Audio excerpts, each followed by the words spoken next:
and I can see it's my own silhouette. I'm getting stronger, step by step. The clock is ticking, but there's no time for me. I've been flying from town to town. La patience et la détermination sont les anges de la réussite dans l'univers du travail. Salut chers téléspectateurs, bienvenue à notre émission Version de l'invité présentée par moi, Tonton Arcade, Aaron Kabasele. L'émission Version de l'invité est une émission socio-politique en caractère pédagogique qui a pour but de vous donner l'opportunité d'avoir une information brute dans tous les domaines bien sûr, et ça dépendra également à la nature de notre invité. Mais avant de continuer, permettez-moi d'abord de dire un grand merci à l'Éternel, Dieu des armées, le Tout-Puissant, le Créateur de ce monde, bien sûr. C'est grâce à lui que nous sommes là. Et sans oublier, on doit encore dire un grand merci à la personne par qui Dieu est passé pour sauver toute une génération. Là-dessus, Monsieur Betty Titilo Mandita, notre boss également. Dans cette émission, nous avons ce réel plaisir de recevoir pour vous un jeune. Son visage est déjà connu, mais je vais quand même le présenter. Il est journaliste, présentateur de plusieurs émissions ici à Savti Télévision, entre autres Instant Plateau autour du sport. Il est également présentateur de notre tranche matinale Mbote. Et au-delà d'être journaliste, il a aussi un autre statut, celui d'analyste politique. C'est avec lui que nous allons parler aujourd'hui. Et c'est un peu de réfléchir sur tout. Nous allons parler de notre profession. Et également, nous allons un peu épingler la politique. Vu que c'est un analyste politique. Voilà. Permettez-moi déjà de saluer notre invité. Très doux, Douele Kayembe. Salut. Salut Aaron Kabasele, Tonton Arcade, communément appelé Maréchal, hein, excusez-moi. J'essaie un peu d'agencer tous tes pseudos, surnoms. En fait, merci de m'avoir donné cette opportunité de venir sur ces plateaux, dans votre émission, Version de l'invité. Et je pense que je vais essayer tant mieux que mal répondre à toutes les questions qui me seront posées. Merci. Ah oui, hein, vu que vous avez dit que vous allez essayer de répondre à toutes les questions, vous êtes sûr? Ben, quand je dis essayer, c'est-à-dire quoi? Donc je vais essayer de trouver, je vais me démerder à trouver des réponses face aux différentes questions. Comme on dit, nul n'est parfait. Donc peut-être je pourrais aussi me buter face à des questions dont les réponses pourront manquer. D'accord, merci beaucoup, c'est très doux Douele Kayembe. J'espère que vous avez reconnu son visage. Hein. C'est une figure emblématique de Savti Télévision. C'est avec lui nous allons parler de notre profession. Nous allons épingler un peu l'actualité politique, mais également nous allons parler de lui, la personne de très doux Douele Kayembe. Très doux Douele Kayembe. Au-delà de ce que j'ai énuméré ici, journaliste, présentateur de plusieurs émissions en Savti, et au-delà d'avoir ce statut-là d'être analyste politique, qui est très doux Douele, au-delà de ce que j'ai énuméré déjà ici? Bon, merci monsieur le journaliste. En tout cas, en bref. Hein? En bref, comme vous l'avez dit, pour ne pas faire la monotonie, car la monotonie n'est pas aussi l'essence directif de cette émission. En fait, ensemble, très doux Douele Kayembe, ce n'est qu'un amoureux et passionné de la télévision, de la presse. Et du média, s'il faut dire, parce que la télévision est une forme de média. Actuellement, en parlant des médias, on en trouve plusieurs. On a la presse écrite, la télévision, on a la radio, on a aussi l'internet, on a même...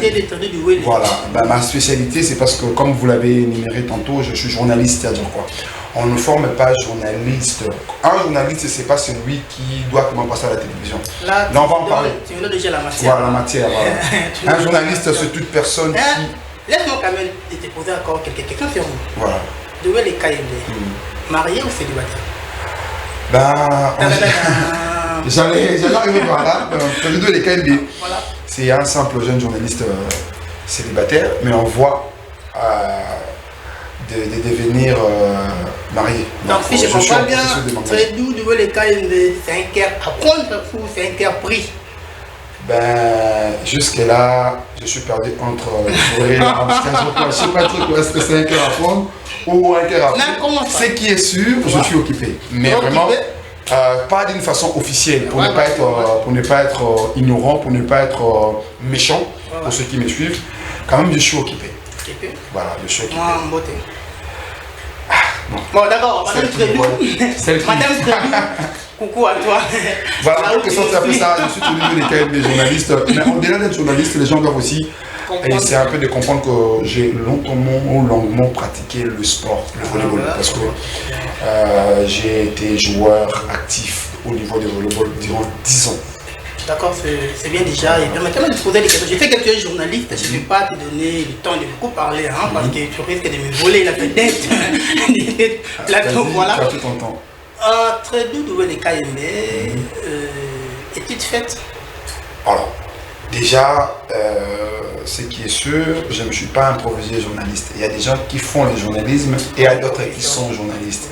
Ceux qui font le journalisme, ce sont ceux qui s'improvisent en journaliste.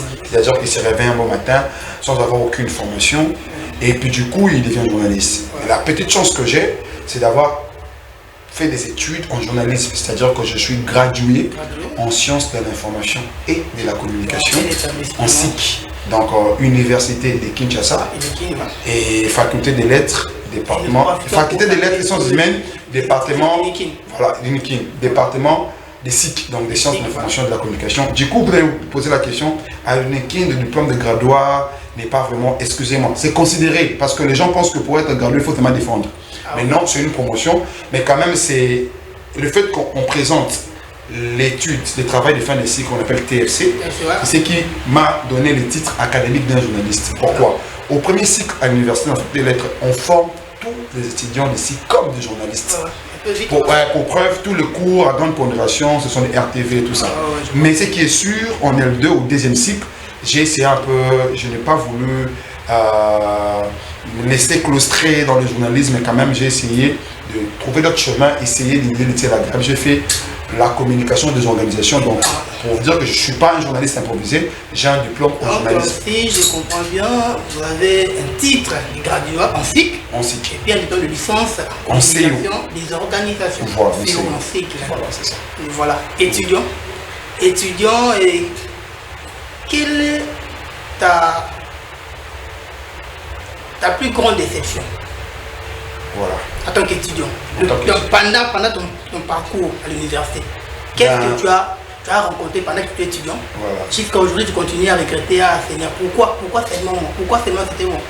En fait, il y a une forêt de bons souvenirs, mais il y a aussi une brousse de mauvais souvenirs. Là, parlons d'abord de mauvais souvenirs. En fait, tout ce que je regrette, c'est de ne jamais avoir eu le temps de comprendre certains cours. Renoncer, c'est une forme de faiblesse.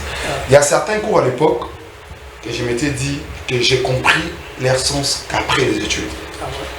Et c'est un conseil pour aider à nos futurs confrères et consoeurs qui sont encore sur les bancs de l'université, pour leur dire qu'il n'y a rien à négliger à l'université, surtout dans les secteurs de journalistes. Dans tous les cours? Dans tous les cours sont importants. Il y a certains cours que moi j'ai négligé, je me disais mais voilà, on part manger avec des amis, et puis après, j'étais un peu chanceux, hein, c'est-à-dire que j'ai réussi, même un cours que je ne comprenais pas, devant l'examen, j'essayais un peu de me démerder, me casser la tête pour m'en sortir. Le plus beau souvenir? Alors, le plus beau souvenir, c'était que je ne partais pas faire le journalisme, on ne partait pas m'inscrire en journalisme. Parce que j'ai obtenu mon diplôme d'État, des études humanitaires, en biologie-chimie. Et puis après, j'avais un problème. Tous les cours à caractère mathématique, je ne comprenais pas vraiment, je ne maîtrise pas. Et ma pauvre mère à l'époque m'avait délégué une personne qui devait m'inscrire à l'université dans la faculté de médecine. Une fois arrivé sur place, il dit à ces messieurs, écoutez, ce n'est pas maman qui va passer les études ici, c'est moi. Alors, il s'est un peu démontré quelle est la faculté où on parle plus le français. Il m'a dit, c'est la faculté des lettres, tu n'as pas fait les latins philo. Et on y va. Et aujourd'hui, quand même, je maîtrise un peu les latins et un peu aussi la petite langue française. Donc, on peut conclure ici qu'entre Trédu Doué et le journalisme, il existe une histoire d'amour. Une histoire d'amour. Une histoire d'amour, une histoire de passion. Voilà. Donc, j'ai charbonné pour arriver là où je suis. D'accord. C'est bien, en tout cas, je sais que vous faites partie, c'est pas normalement cassé, mais quand même, c'est bien déjà. C'est une partie cachée de moi. Sûrement, prochainement, nous allons encore se voir Trédé de Wele, nous allons encore parler de lui, et puis épingler des questions qu'on n'a pas évoquées ici. Trédé de Wele, dès le départ, tu as dit que tu es journaliste, que tu n'es pas improvisé journaliste. Maintenant, parlons de notre profession. Dis-moi, qui est un journaliste? Ah, voilà, merci pour la question. C'est cette question que j'aurais bien voulu. Déjà, non, avant que tu me répondes, partant de tout ce qui se passe dans notre profession, avec cette histoire des journalistes partisans, est-ce que tu es fier d'être appelé journaliste? Ben, comme je l'ai dit, parfois, comme je l'ai dit tantôt, je me retrouve dans une situation d'avoir un sentiment un peu arc-en-ciel, c'est-à-dire que de l'autre côté il y a l'obscurité, de l'autre côté il y a de la lumière. Pourquoi? Fier parce que c'est une passion.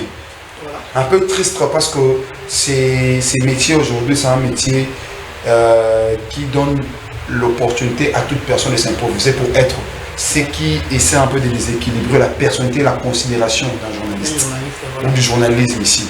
Donc tout le monde peut se réveiller un bon matin et créer sa télévision et s'improviser de journaliste. Tout le monde peut se réveiller un bon matin devant un micro et s'improviser de journaliste. Je pense qu'aujourd'hui l'occasion m'est donnée à travers cette émission version de l'invité d'expliquer un peu aux gens la différence entre un journaliste, entre un animateur télé, entre un média. Maintenant, essaie de t'expliquer qui est vraiment un journaliste.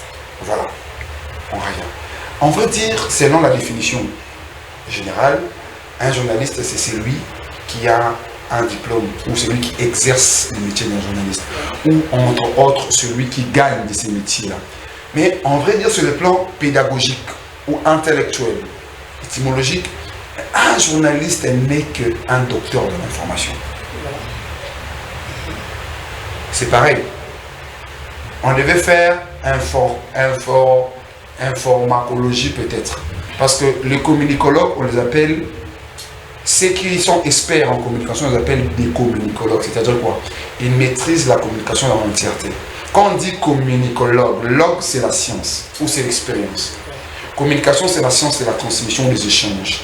Donc un communicologue c'est celui qui maîtrise la science et l'échange, s'il faut dire. Voilà. Alors le journaliste, parce que informer veut dire modeler, prendre quelque chose, la peaufiner, l'arranger, la modeler pour être diffusé. Donc un journaliste n'est qu'un docteur de l'information, en quelque sorte, je m'explique. Un peu vite. Un peu plus vite. Ouais. Les journalistes, comme tout docteur, c'est la seule personne qui peut créer une information, amplifier une information, déformer une information, tuer une information et maîtriser une information, parce qu'il en est le docteur. Vous savez la différence entre informer en dehors de la télévision et informer à la télé, c'est-à-dire quoi? Informer en dehors de la télévision, c'est mettre les couronnes. Mais informer à la télévision, ça veut dire vrai. Mais Trédé de Wele KMB, ce que vous venez de dire ici, c'est vraiment très important, j'ai compris. Mais tous ces journalistes qui se mêlent dans ces pratiques, des journalistes partisans, ce sont les journalistes qui ont passé sur le banc des écoles. La majorité sont des anciens de l'UFASIC, l'UNIKIN, l'UPEN. Mais selon toi, qu'est-ce qui peut justifier ce genre de comportement? Mais comme ce que j'ai dit. Parce que la matière, ils en ont. Ouais. La théorie, pas nécessairement. Pas nécessairement. Supposons. Exemple. La matière, ils en ont. La théorie, après non. Mais pourquoi dans la pratique, il faut autre chose? Voilà. Déjà. Qu'est-ce qui justifie ce genre de comportement? Il faut savoir que le secteur du journalisme, c'est un secteur un peu bipolaire. C'est-à-dire quoi? Un secteur polyréalité, s'il faut dire les termes. Il faut expliquer. Voilà, mollo, c'est-à-dire qu'il y a plusieurs réalités. On a les étudiants ici qui nous il y a aussi des élèves qui envisagent faire la communication. Il faut comprendre ces termes. Si ceux qui ont la chance, ou ceux qui ont eu cette chance comme nous, de passer sur le banc de l'école, surtout à l'université de Kinshasa, dans le cours d'histoire générale de l'information, on nous a dit que l'information, la science de l'information, parce que jusque-là, on dit les sciences de l'information, parce qu'on prend les cycles, n'est pas encore une science, c'est les sciences. Les sciences de sont les sciences, il faut dire. communication. Donc on mélange deux sciences qui veulent former un domaine, non une science. Là c'est fort, une précision. Une discussion avec des philosophes, on va arriver un jour. Oui. Alors, le professeur Chimanga nous a dit une chose, que, et le professeur Ilunga plutôt, l'information et la science de la science, ou l'information et la communication sont des sciences des sciences. Ce qui veut dire ceci, que l'information et la communication sont les mères ou les parents de toutes les sciences. Aucune société du monde ne peut marcher sans la communication. En sachant que la communication est, entre autres, les contenants du contenu. Parce que la différence entre la communication et l'information, la communication c'est le contenant. Et l'information c'est le contenu. Donc la communication est un peu plus vaste que l'information. Alors, le fait que les deux sciences essaient un peu de marcher de façon ensemble, c'est ce qui fait que aucune science ne peut s'en en passer. Aucune science ne peut s'en en passer. Donc si seulement la communication c'est le fait de transmettre et l'information c'est le fait de transmettre ce qui est vrai, donc dans tout domaine, même les féticheurs, même ceux qui travaillent à la morgue, donc on trouve la communication et l'information dans tous les secteurs. Ce qui veut dire ceci, qu'un spécialiste en communication est un docteur en communication, un spécialiste en information est un docteur en information. Mais le problème pour revenir par rapport, ce sont des dangers sociaux. Pourquoi? Quand je dis dangers sociaux, c'est-à-dire quoi? Imagine, tu es devant toi, on a vu récemment, on a vu Bako les face à Tony Loka. Voilà. Si Bako n'était pas un boxeur de taille, ou c'était un charlatan en termes de boxe, mais il aurait dit se retrouver à la morgue. Vous voyez? Donc devant toi, imagine que devant toi, tu as un médecin qui se dit qu'il est médecin, en billet, en habit de médecin, mais du coup, il ne sait pas faire. Vous savez combien de gens là? Ce sont des intellectuels que nous pensons qu'ils sont intellectuels, donc ils ont kilométrage entre leur personnalité et leur faire. Donc c'est un peu ça. Vraiment, j'ai senti la matière. En tout cas, permettez-moi au moins de saluer mon professeur de la RTV, Achille Boutiogo. Professeur UPN, merci beaucoup, cher professeur. J'espère que nous sommes ici pour faire votre RT. Très de nouveau, le ministre de la Communication. Qu'est-ce que tu vas apporter comme solution face à tous ces désordres que nous vivons ces derniers temps? Ben, aujourd'hui, ministre de la Communication, déjà la première chose qu'il faut essayer de faire, excusez-moi, c'est essayer un peu d'apprendre, commençant par l'université. Récemment, nous avons suivi des chefs d'État qui disent nos enseignants avaient un problème aussi de capacité. Nous avons épinglé ça. Voilà. Il a un peu raison. C'est-à-dire que il y a des fois, je préfère taire le nom de la personne. J'étais avec un ami, un vieux, qui est un enseignant à l'école primaire. Mais en entendant parler, il dit que c'est moi qui ai eu ça. Je me suis posé cette question. Il dit, c'est lui, c'est moi qui ai eu ça. En confonction, il dit que c'est moi qui ai. Parce qu'on ne dit pas ja, on dit j'ai. Voilà. Imagine ce déficit intellectuel. Cet déficit intellectuel. Et ça fait combien des enfants à qui va-t-il transmettre? Voilà. Et ces enfants, dès qu'ils viennent devant un professeur, c'est pareil à la télévision. Quand on voit un journaliste parler, on s'entend tout ce qu'il dit, c'est vrai. Mais quand un professeur enseigne, on s'entend que tout ce qu'il dit, c'est vrai. C'est pour cela aujourd'hui, dans les secteurs politiques, on voit le professeur qui nous ont enseigné, pour qui nous prenions les limites Dieu, intellectuels, scientifiques. Mais quand ils arrivent, on comprend que non, ils avaient aussi des déficits. Mais très doux. Bon, voilà, il faut revenir sur ça s'il faut un peu. Donc aujourd'hui, il faudrait d'abord brosser, éponger le système éducatif. Donc entrer en collaboration avec les instituts, les universités, les écoles, pour essayer un peu de prêcher les gens l'évangile de la communication. C'est très important. Certaines personnes pensent que ce n'est pas vraiment ça. Peut-être que quand je tire en moka, certaines personnes, parce que ceux qui n'ont pas les réseaux sociaux, ceux d'autres gestion par rapport à l'État, c'est la chaîne de télévision, l'État doit soutenir les journalistes. Voilà pourquoi journaliste, pour aller c'est quand même famille, il y a moi, ami comme ici, un journaliste et communicateur de parti politique. Est-ce qu'on peut le justifier comme ça? Écoute, vous savez, une personne qui est très bien formée, dans chaque domaine, secteur de la vie, on a ce qu'on appelle les éthiques et la déontologie. Voilà. Ce sont des principes tellement fondamentaux qui essaient de raviver, de vivifier un domaine. Mais s'il y a des secteurs où leurs déontologies sont tellement strictes, on peut parler aussi du journalisme. Les journalistes, c'est l'éthique. C'est l'église au milieu du village. Le journaliste a un principe d'impartialité. Si tu deviens partiel, c'est que tu commences à sauter. Tu n'es plus journaliste. C'est ce que je vous dis ici. On a des animateurs. On a des hommes médiatiques, exemple. Toute personne qui passe à la télévision n'est pas nécessairement un journaliste. Toute personne qui anime une émission n'est pas nécessairement. On a des animateurs, on a un chroniqueur aussi, un journaliste. C'est parce que les gens ignorent. En tout cas, très voilà. doux. Il faut épingler sur ce point-là. C'est-à-dire quoi? Et que aujourd'hui, la presse congolaise, comme tu l'as dit, déficit intellectuel, tout ça, c'est d'abord, comme je l'ai tantôt, nous devons apprendre aux gens où nous devons prêcher le son journalistique. Une personne bien formée ne peut pas embrasser les antivaleurs. Une personne bien formée ne peut pas dérouter face à sa vision. Une personne bien formée ne peut pas perdre de vue ses ambitions. Ce sont des gens qui, on dit, il faut pas être prêt à tout pour l'argent, quel que soit le son. Parce qu'il y a certaines choses qui ne s'achètent pas. La personnalité, voilà, la personnalité. Aujourd'hui, on a nos aînés. Paul Mukendi. Aujourd'hui, il est réputé par son sens et charisme. Vous êtes sûr que Paul Mukendi n'a jamais demandé coupage? Non, je sais.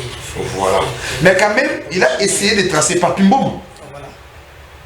Il a-t-il le collé? En tout cas, très doué les tout ça qui se passe, cette réalité, comme tu l'as dit, que c'est aussi la conjoncture du pays, voilà. la gestion de l'entreprise à la média. On ne peut pas justifier un comportement bizarre. Voilà, parce que ce sont des gens qui viennent, qui n'ont pas été mûris ou enrichis. Il y a un petit taux de déontologie journalistique. Bon, il s'improvise, il dit, bon, moi, on va passer les pas vous. En tout cas, pas moi. Et voilà, pas vous, c'est juste un exemple, il s'improvise. Voilà. Mais on peut quand même, Dieu merci, on a quand même des gens qui ont laissé des bonnes traces de part. Ouais, Dieu merci que toutes ces personnes ont la fierté, c'est pas pour qu'il y a ce qu'on appelle état généraux. C'est là où j'encourage le gouvernement congolais. Pourquoi? Tu soutiens cette histoire d'état généraux. Mais malheureusement, depuis l'instant, la résolution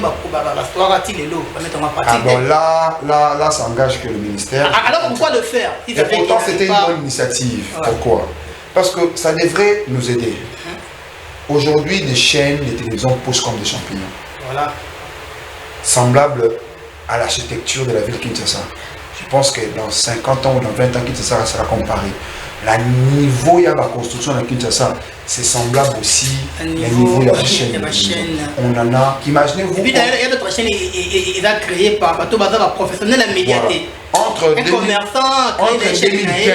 et 2022, il y a eu au moins 276 chaînes qui ont été créées. Donc tu es pour Bakanga la chaîne? Bon, c'est-à-dire quoi? Le fait qu'il y a plusieurs chaînes, voilà. C'est le fait qu'aussi les boss de chaînes là vont se dire, bon voilà, ils auront un peu un sens un peu à répugnance envers la journaliste. Ça veut dire, bon, je suis avec Laura Bijimi, si elle refuse, je m'en fous, donc bon, nous sommes rien. Donc c'est un peu ça. Alors, je suis pour. Je suis pour. En tout cas, nous allons nous organiser pour que nous fassions une autre émission, pour le la caca. La présenter un peu comme analyste politique. Politique est dans la bien, et dans moi, si moi, pour permettre à l'histoire de comprendre. Il y a une question qui m'attend toujours dans mon tour. Est-ce que être présentateur d'une émission politique, ça fait de toi automatiquement un analyste politique? Qui doit être analyste politique? Qui est analyste politique? Parce qu'avec ce que nous voyons, ce que nous regardons à la télévision, mais c'est ouf, c'est bizarre. Bon. Tout le monde peut s'improviser dans l'analyste politique, il passe à la télé. Au monde, tout le monde a peut-être 22 ans, bon, par rapport à cette question, déjà, tu peux demander qui peut être. Déjà, s'il faut commencer par ta première question, en prologue. En parlant de qui peut être celui ou toute personne qui anime une émission politique. Peut être analyste politique. Oui, effectivement. Ouais. Pourquoi? Un analyste, c'est celui qui donne son point de vue ou son avis avec des envies impartiales. Ce n'est pas quand tu donnes ton avis rempli d'envie. Ça doit avoir un sens partiel. Non. Mais avec ce que nous voyons. Voilà. C'est-à-dire quoi? Pardon. Quand on dit analyste politique. Attends, je vais te relancer. Voilà. Je te relance. Un journaliste qui présente une émission. Le journaliste est censé former la population. Voilà. C'est-à-dire, tu dois avoir une personnalité, une crédibilité, je dirais. Impartialité, être élevé au milieu du village. Voilà là où je viens. moi je présente une émission. Les gens sont censés de me suivre pour avoir l'information. Mais du coup, je passe dans une autre émission comme analyste politique, je montre ma couleur politique. C'est ça aussi un danger. Et maintenant, face au traitement de l'information, comment je vais me comporter si l'information va handicaper ma couleur politique? C'est ça aussi un danger. Pour ceux qui viennent de prendre en cours de diffusion, je vous ai dit une chose. Les gens ne connaissent pas vraiment la vraie définition d'un journaliste. Un journaliste, c'est un docteur de l'information. Mais parfois, il est interdit aux docteurs de traiter leurs membres, propres membres de famille. Question d'émotion, question de sensibilité. C'est-à-dire que, et si tu sais que tu es journaliste, je l'ai dit tantôt ici que les chroniqueurs sont des journalistes. En journalisme, qu'est-ce qu'on appelle chronique? Chronique n'est qu'une forme choisie. Il y a journalisme, une branche. Oui, c'est un peu de revenir à la question. Voilà.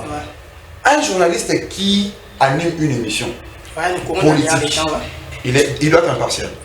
Mais on a des journalistes écologiques, on a des journalistes sportifs, on a des journalistes culturels. C'est là dans ce qu'on ne vient pas que si Tréludo les Caïns, il est animateur de la tranche Mbot. Et que je puisse être analyste politique, donner un penchant par rapport à la politique d'une personne. Pourquoi? Parce que les secteurs politiques en soi, même si on dit la politique s'intéresse à tout le monde, mais le fait que d'abord, je n'anime pas une émission qui parle de la politique, je ne suis pas docteur spécialiste. Mais si nous parlons d'émissions politiques, voilà. Derrière le temps. Voilà, derrière le temps. Si il y a un présentateur ou animateur d'une émission politique et qui va intervenir en tant qu'analyste politique donnant une tendance, moi je pense que ce n'est pas une bonne chose. C'est le temps d'arrêter. Ils sont en train d'essayer de scier une des pattes sur la chaise. Déjà, nous clôturons cette émission. Vite fait, comment avez-vous trouvé le propos du président de la République en Côte d'Ivoire, devant la communauté congolaise vivant en Côte d'Ivoire? Voilà. Quand il dit que non, les enseignants congolais n'ont pas de niveau. Ben, moi je pense que pour ne pas être tendancieux, nous les Kinois, en particulier les Congolais en général, on a difficile à accepter la vérité. Mais attendez, le président dit que oui, c'est la vérité, mais un président ne peut pas dire ça. Qu'est-ce que le président doit dire? Non, un président peut. Est-ce qu'il y a un discours? Est-ce qu'il y a un discours? Qui est censé même de travailler pour élever les niveaux des enseignants. Mais attends, ce n'est pas le même président qui a augmenté les salaires des enseignants. Ouais, c'est le même président. C'est le même président. Mais les propos là, on dit. L'enseignant qui est mal payé, déjà il fait des sacrifices pour enseigner. Avant, ils étaient mal payés, ils enseignaient bien. Aujourd'hui, ils sont bien payés. Ils sont un peu bien payés parce qu'on leur a aussi promis une augmentation salariale. Donc pour traiter de nouvelles, les propos du président, ça ne choque pas, c'était juste une vérité. C'est une vérité. Ah ouais. Une vérité. Il y a une question. Une vérité qui est en verdict. Une question. Très nous, on aura encore besoin de votre émission. Je voulais que vous nous expliquiez, moi et nos téléspectateurs, c'est quoi les sociales. Parce que nous avons tendance sur Facebook, là où tout le monde peut devenir bête facilement. Et là, on kera oui, social à peuple. Parce que le genre, les Congolais, va ramener social na foufou na pondu, na poisson. Mais est-ce que dans 10 minutes, dans 10 minutes, je vais essayer. C'est quoi les sociales? Est-ce que vous citez peut-être 4 éléments ou dans la 4 sociales? On a l'éducation. Donc l'éducation sociale. Oui, on a la santé. L'enseignement fait partie du social. On a la santé. On a la sécurité. La sécurité sociale. Et puis on a l'économie. Donc on est votre réflexion à qui. Donc on peut dans Congo, social la qui foufou na pondu na tonton. Voilà. Tant que kitite, il y a aussi l'environnement. Ça fait partie du social.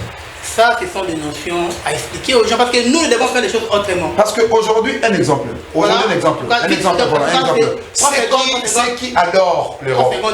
C'est parce que sur le plan environnemental, touristique, ils sont bien. D'accord, merci. En tout cas, prochainement, nous allons encore vous recevoir, comme vous savez, les bonnes choses. Ne dire pas.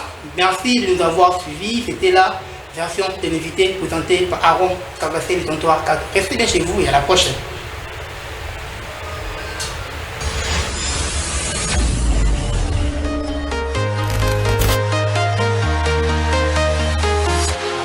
Walking alone, the streets are empty. The only thing I can see is my own silhouette. I'm getting stronger, step by step. The clock is ticking, but there's no time for me. I've been flying from town to town.